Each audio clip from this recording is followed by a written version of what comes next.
salamat sa Talmen sa inyong pagpapakilala. Bago po ko magsalita, nais ko lang pong kinalanin ang ating kasama, anak ng ating magiting na senador. Isa rin po sa pinakamagaling na kongresista sa mababang kapulungan, Congressman Pau Marcoleta.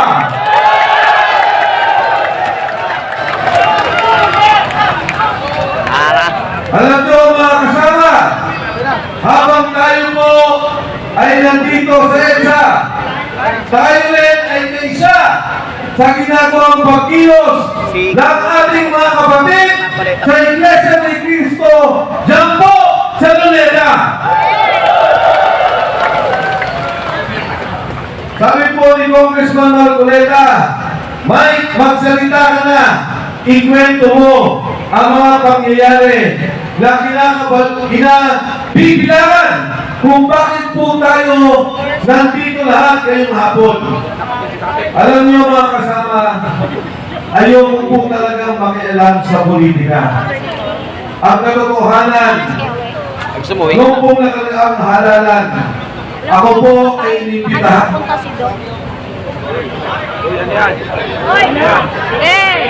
Oy, ano nangyari?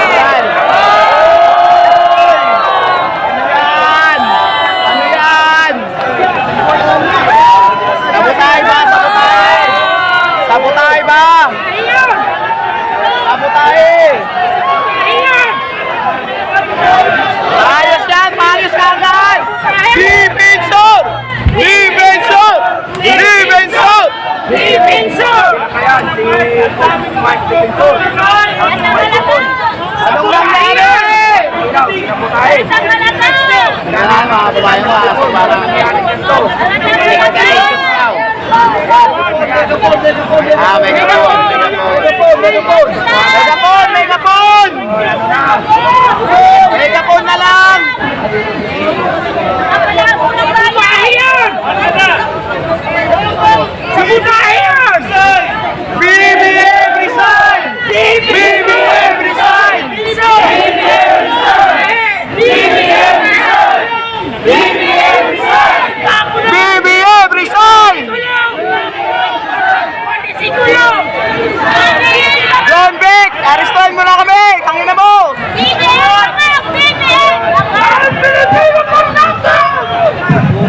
Hello, ayan na. Hello!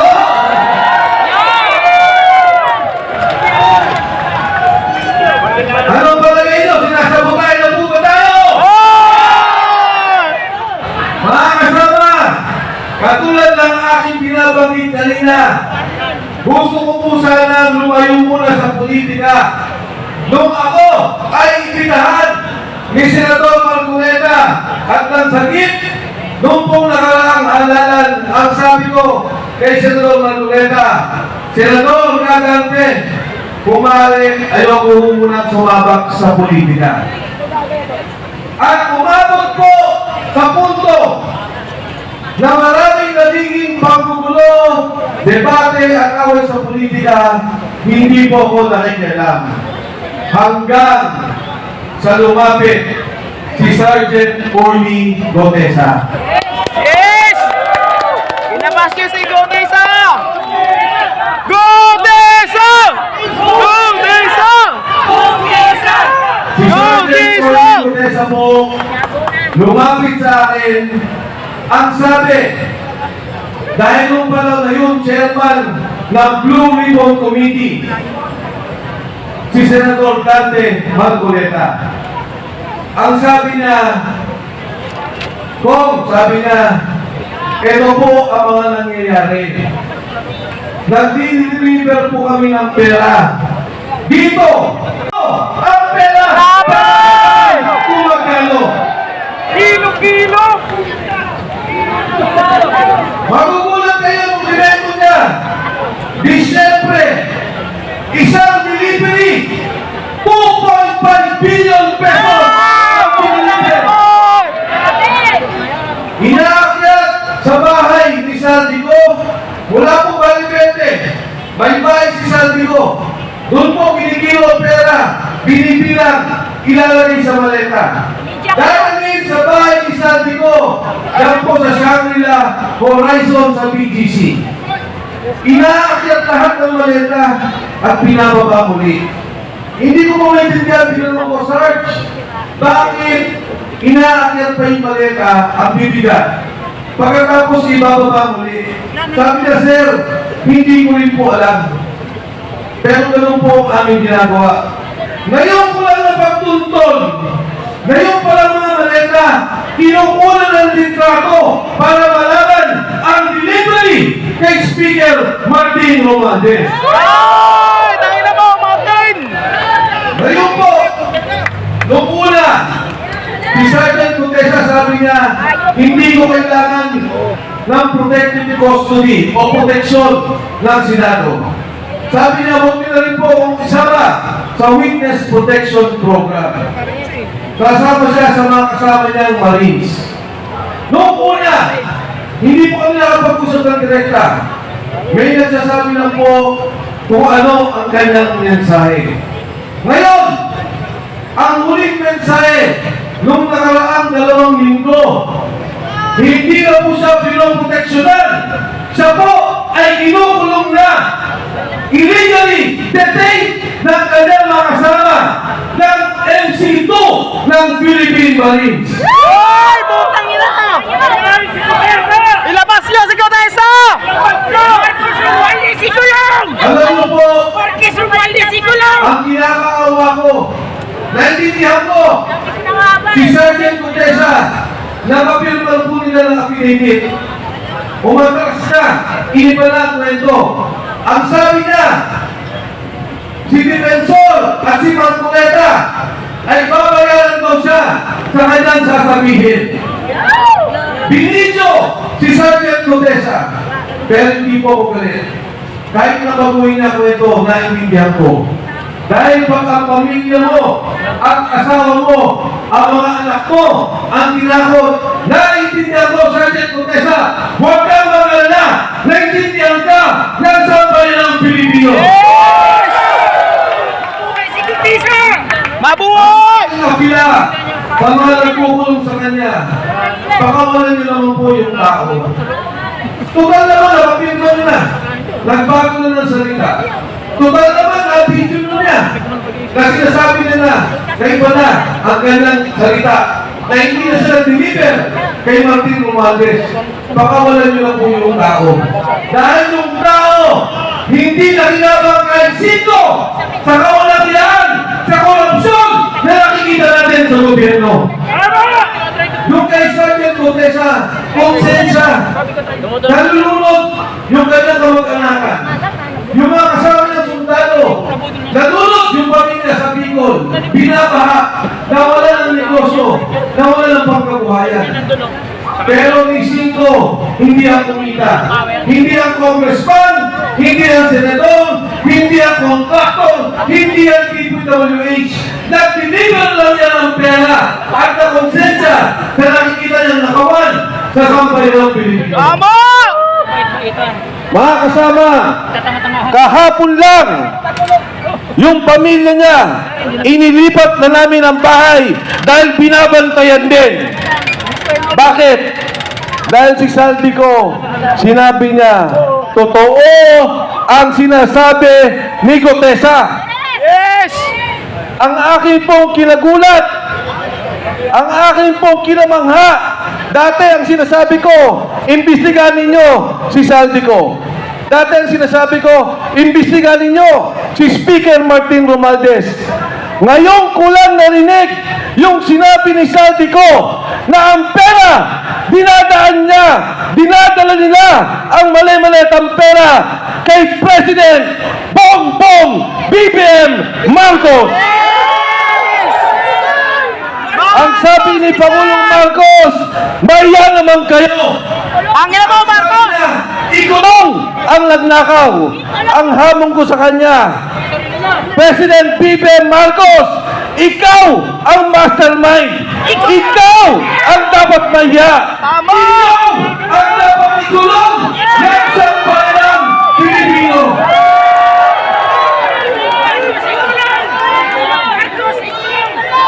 Marcos, tulong! Ang sabi po nila, Saldico, umuwi ka. Harapin mo ang kaso. Ngayon, ang sabi nila, may kaso na si Saldico. Nung araw, ang sabi nila, wala silang kaso kay Saldico. Nung sila na ang tinuro, Speaker Martin Romualdez, President Bongbong Marcos, biglang nagkakaso, biglang papauwiin dito. Para ano? Patahimikin? Para ano? Pabaliktarin? Para ano? Patayin at mawala na ang tunay na mastermind, ang tunay na nagbebenepisyo sa korupsyon, pondo ng sambayanang Pilipino.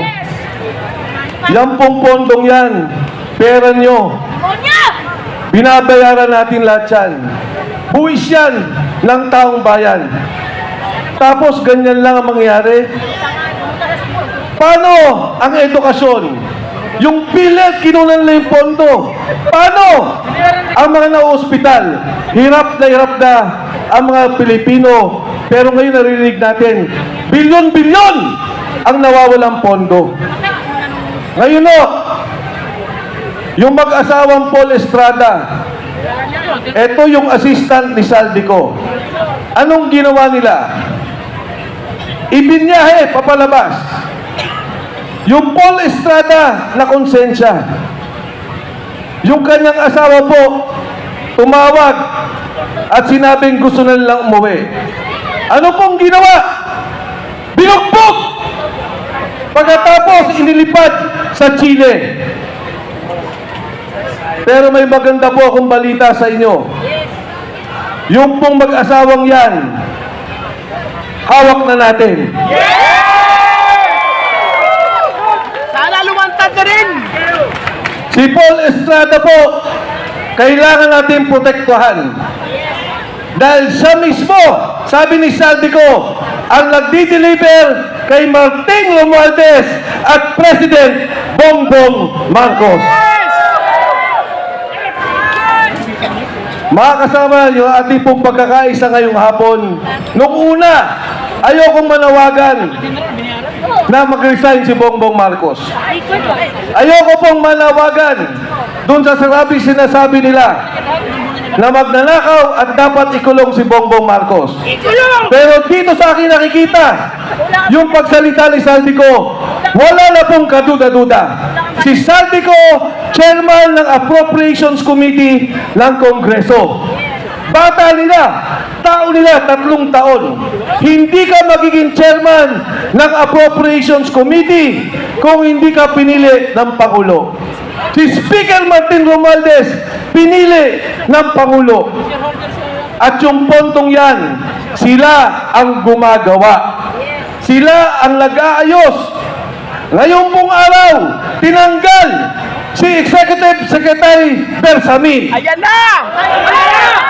Tatanggalin din daw Kakantan. ang DBM Secretary Amina Pangandaman. Yan! Kakanta na yan! Ang apil ako sa kanilang dalawa, magsalita na rin kayo bago kayo kasuhan at ituro ng administrasyong to.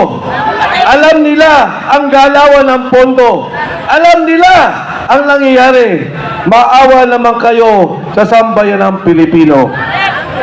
Sa kasaysayan po natin, ngayon lamang nangyari ang ganitong korupsyon.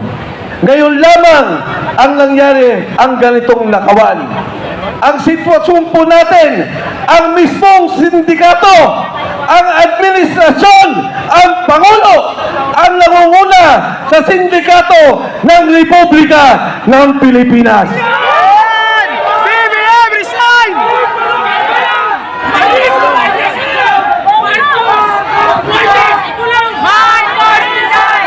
Marcos resign! Marcos bitayin! Sobra na! Mga kasama, ito hong 3 araw natin, kailangan may mangyari. Tama na!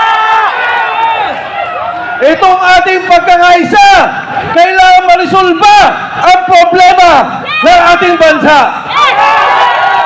Etong 3 araw na to, kailangan mabuwag ang sindikato ng respeto ng administrasyon ni Bongbong Marcos. Payag pa kayo? Naniniwala pa kayo na dapat mag-resign si BBM? Hindi ko kayo narinig! Kulong na yan!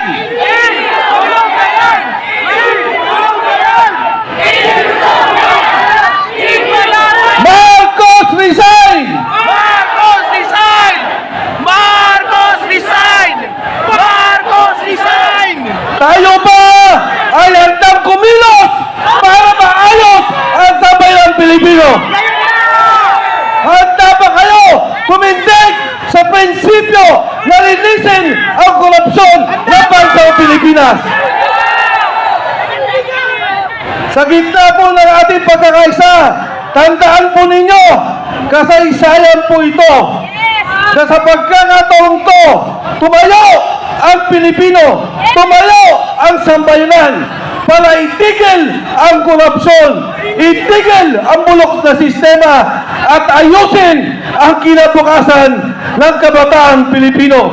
Maraming salamat po. Magandang gabi sa inyong lahat.